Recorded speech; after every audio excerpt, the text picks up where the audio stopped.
This is the smell of the leftover tuna fish sandwich you left in your lunchbox over the weekend in a wimpy trash bag. Wimpy, wimpy, wimpy! Blech! And this is the smell of that same sandwich in a hefty, ultra-strong trash bag. Hefty, hefty, hefty! Ah, smell the difference? Hefty Ultra Strong has Arm & Hammer with continuous odor control, so no matter what's inside your trash, you can stay one step ahead of stinky. And for bigger jobs, try the superior strength of Hefty Large Black Bags. Okay, round two. Name something that's not boring. A laundry? Ooh, a book club. Computer solitaire, huh? Ah, sorry, we were looking for Chumba Casino.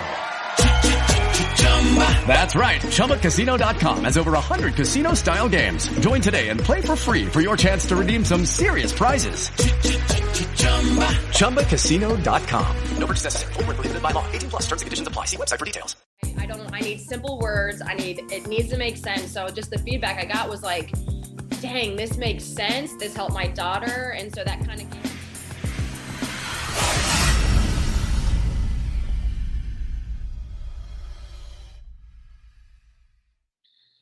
All right. Hey, Megan, how are you doing?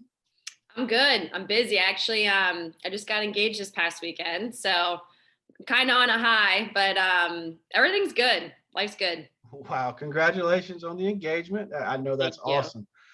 Thank you. So today we got Megan with us from MegRem Softball. She's all over social media spreading the word. She's all over Facebook spreading the word. So she's got a very interesting history and backstory. So we're going to jump right into it. So Megan, how did you get involved with the game? So my dad was a baseball coach.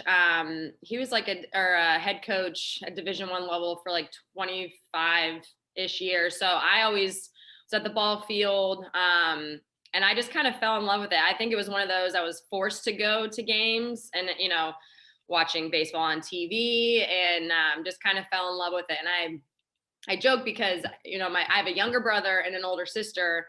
Me and my younger brother, so my younger brother coaches in college now. He played for my dad, and then my sister, and I'm always like, oh, I was around the game. I fell in love with it, and she doesn't like baseball. She's a cheerleader. She's like, yeah, that didn't apply to me. So I'm like, well, obviously everyone's different, but I was like, I'm around the game and fell in love with it. And then they put me in T-ball when I was 5, and then just kept playing. I think that story relates to a lot of us, just the family kind of gets us into something and then we take off with it and we make it our own. So when you started playing, when did you realize that, hey, this is something that I can really get into and I can expand upon and maybe make a future out of it? I think probably, maybe like going into freshman year of high school where I was like, okay, softball's my sport. I played every sport you can think of. I was actually 3-sport athlete in high school. So I was always playing different sports, and softball, it was constant, from 5 to obviously college. But I think going into freshman year where I was like, okay, I'm still going to play 3 sports, but softball, I want to do travel softball. That's going to be my main focus. And then went to Appalachian State in North Carolina.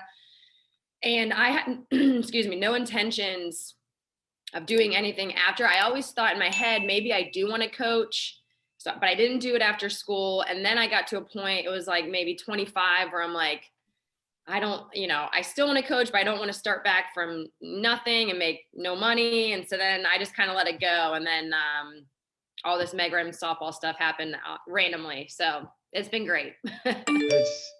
I tell you, it's huge, and it comes from a player like you of your status and your career. I was looking at your career stats, and I mean, you went in as a freshman and made an immediate impact, and you didn't let that go to your head. You kind of built upon that, and you played all the way through in your senior year. I mean, you're on the all conference team, and that's huge. And can you kind of give us, how you felt getting into college, playing your freshman year, and then as each year went on, how you're trying to build upon that? Yeah. So going in my freshman year, I was told we would love to have you as an infielder, And I knew too, like, thankfully having my dad, it was one of those, like, nothing is ever guaranteed. Like, the hardest part is not getting to college, but it's like, in winning a spot. So I'm a very competitive person, and I knew I was like, my goal is to start shortstop as a freshman. And so I did that my freshman year. And I knew too, sophomore year, nothing is guaranteed. We have new freshmen coming in. Obviously, I'm going to support my teammates. And I actually had this question. I did like a questionnaire on my Instagram, and someone's like, is it okay to be jealous of teammates? And I was like, maybe jealous isn't the right word, but like, you should always support your teammates. However, you got to win your spot. So I knew every off season, and well, obviously and during season I have to perform, but it's like, I'm going to bust my butt because I'm not letting anyone beat me out of my position. And we actually got a new coach my junior year. And same thing. I was like, okay, it's really on. She has no idea. She's coming in fresh. I was actually moved to second base my junior year, but then went back to shortstop my senior year. And then during season, my goal was I will be the best shortstop in the league. Like, that was my goal. Like, I don't want anyone to beat me. Obviously, if I do my part and everyone else on my team does their part, we're going to win. For me personally, I'm going to be the best shortstop. Right. And taking that back to early on travel ball at high school and then into college, as the competition kind of rises, I think what happens is a lot of young girls, some of them want that competition, but some of them also want that, this is my spot. They don't want anybody to come in. So how do we avoid conflict, even on the travel level and maybe the high school level that you may have learned, in college?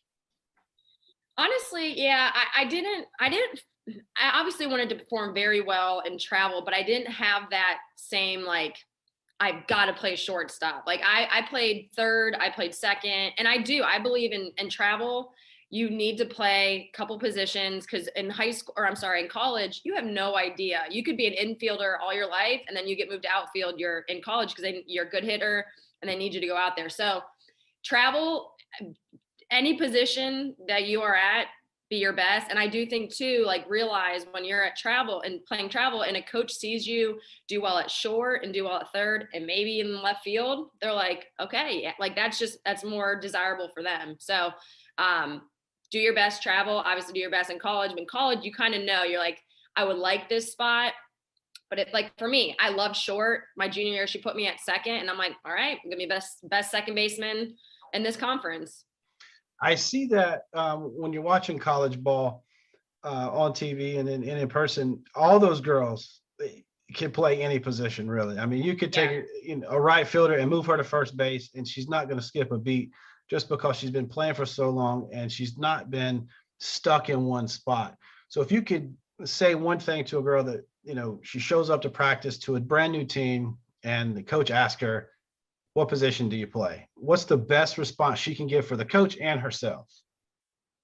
It's a good question. I always do think you should throw out a couple, like, for me, second and short. I've played third. I played outfield.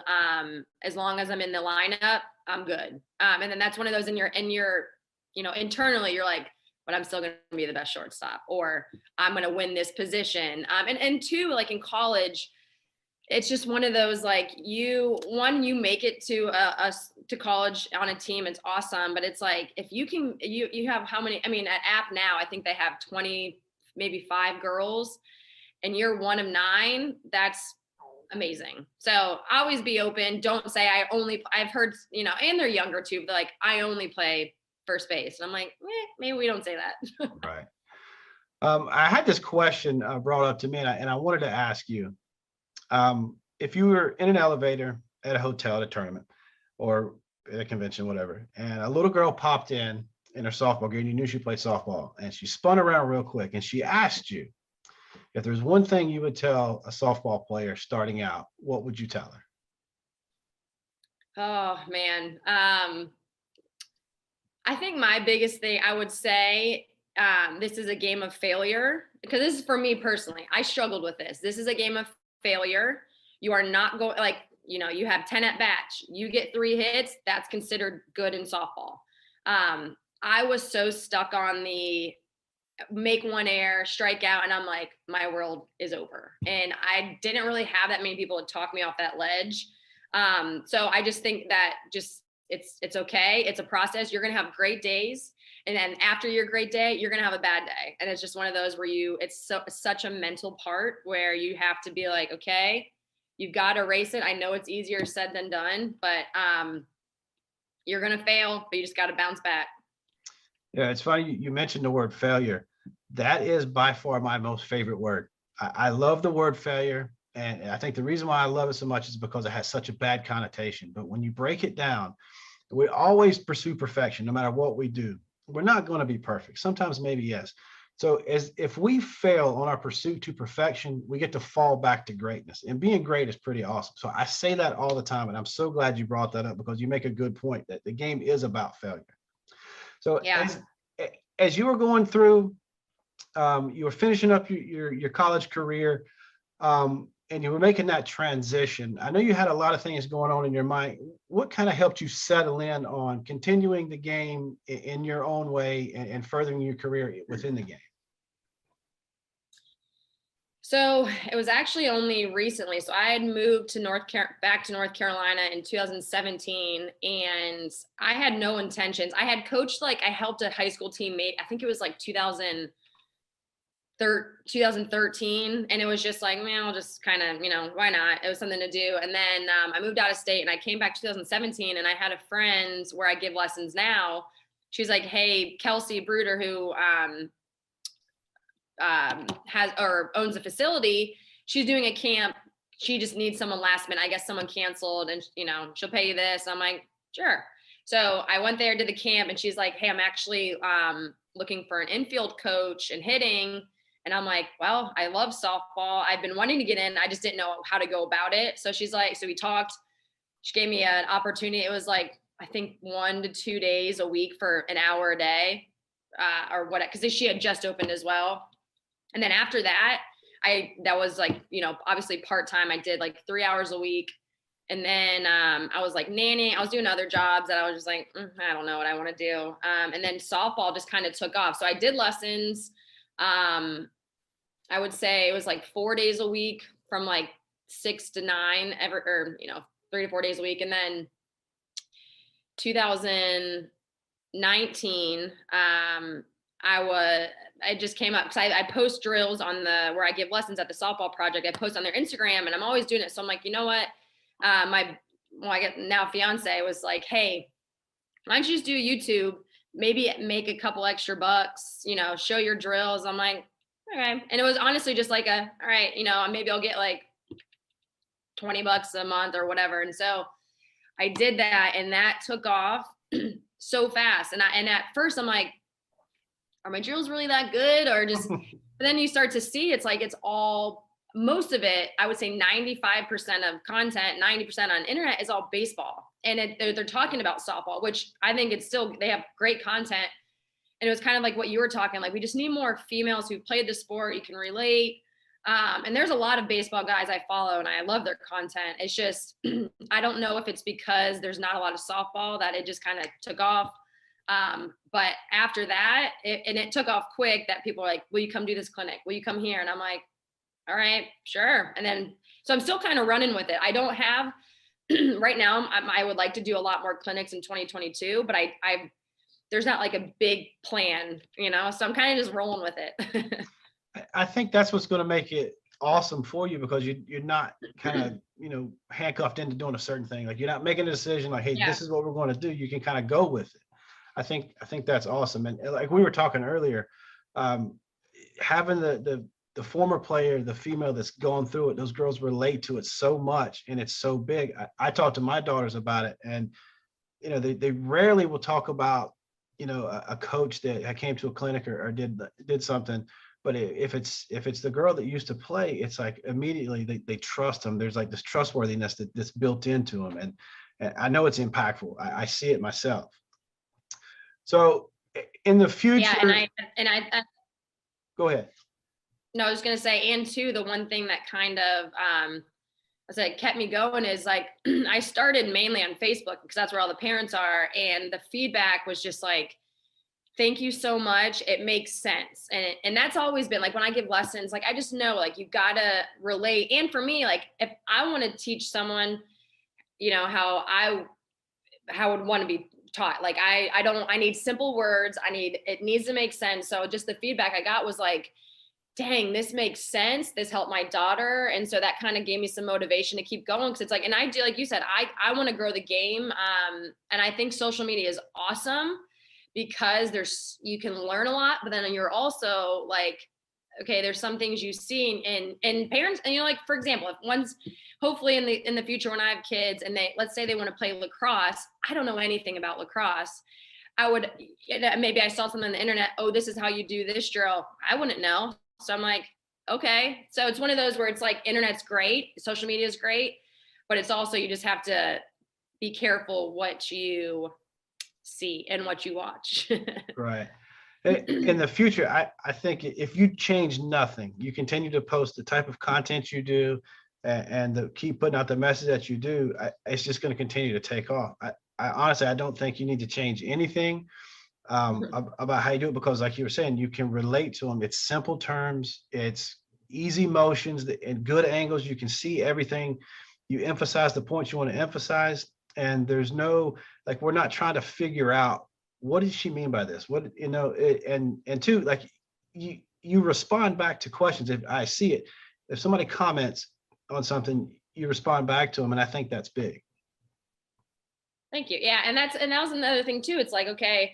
And it's sometimes I do miss a lot of messages, but it's one of those where like, that was my main reason for starting it and for another example, at lessons, I get a girl who comes in and is like, well, my coach tells me to do this. And it's like complete opposite of what I say. And I'm like, maybe that coach, like, and I know this might sound bad, but it's like, well, maybe the coach just doesn't know, or, whatever. So it's one of those where a coach or someone will ask me a question on, say, Facebook.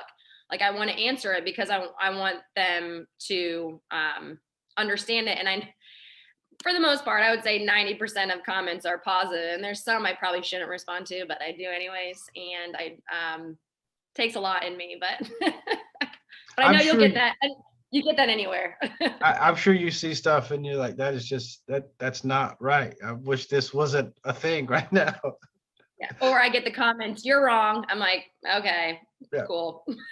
I do that. Like, I'll post something too, and it's just like they jump all over me. They won't read the post, and their comment back to me will be exactly what I just said, but they're like, yeah, making it like I said something bad, but I'll comment back to them. I'm saying what you just said, man. I don't know if it's just, those people out there in social media, I guess they call them trolls. So yep. with everything that's going on right now, what can we expect from Megan moving forward in 2022 and, into the future? So my goal, I'm still gonna be posting on YouTube. My goal has been, I've been doing a pretty good job. Once a week, like every Sunday, I'll what word do I want to use? I don't know what word I want to use. I'd put on my YouTube. I can't think of the word, but so I would post it on Sunday. And then now, because I'm traveling a lot more, my goal is to do 2 clinics a month outside at in a different state. I've been doing a lot of locally. So like right now, my schedule, I've got something every weekend until April, which is great. And then it's like hard because I'm traveling on the weekends. I have to make sure I do my video like on a Wednesday. So it might be like my YouTube, it might be now like every 2 weeks, but still want to do YouTube because I want to be able to reach everyone. And then as of right now, 2 clinics out of state a month. Good deal.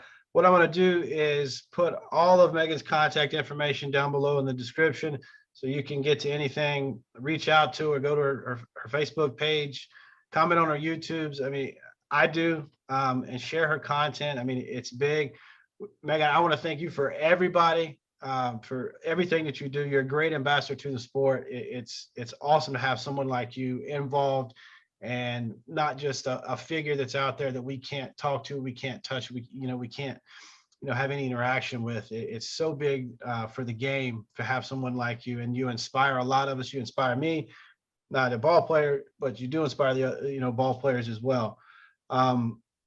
Is there anything else that you'd like to say as we finish this up? No, just more content to come, so stay tuned. Great deal. Thank you for coming, and like I said, everything we've got, we'll put down in the description below so people can click on it. Thank you. Absolutely. Thank you.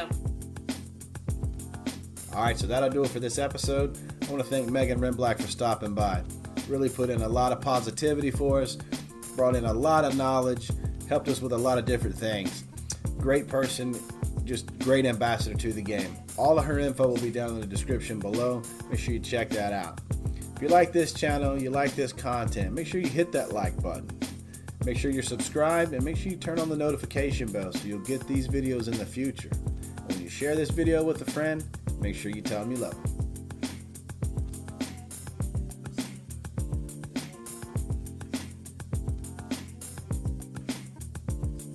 This is the smell of the leftover tuna fish sandwich you left in your lunchbox over the weekend in a wimpy trash bag. Wimpy, wimpy, wimpy! Blech! And this is the smell of that same sandwich in a hefty, ultra-strong trash bag. Hefty, hefty, hefty. Ah, smell the difference? Hefty Ultra Strong has Arm & Hammer with continuous odor control, so no matter what's inside your trash, you can stay one step ahead of stinky. And for bigger jobs, try the superior strength of Hefty Large Black Bags. Lucky Land Casino, asking people, what's the weirdest place you've gotten lucky? Lucky? In line at the deli, I guess? Aha, in my dentist's office. More than once, actually. Do I have to say? Yes, you do. In the car before my kids' PTA meeting. Really? Yes. Excuse me, what's the weirdest place you've gotten lucky? I never win and tell. Well, there you have it. You can get lucky anywhere, playing at LuckyLandSlots.com. Play for free right now. Are you feeling lucky? No purchase necessary. Void where prohibited by law. 18+. Terms and conditions apply. See website for details.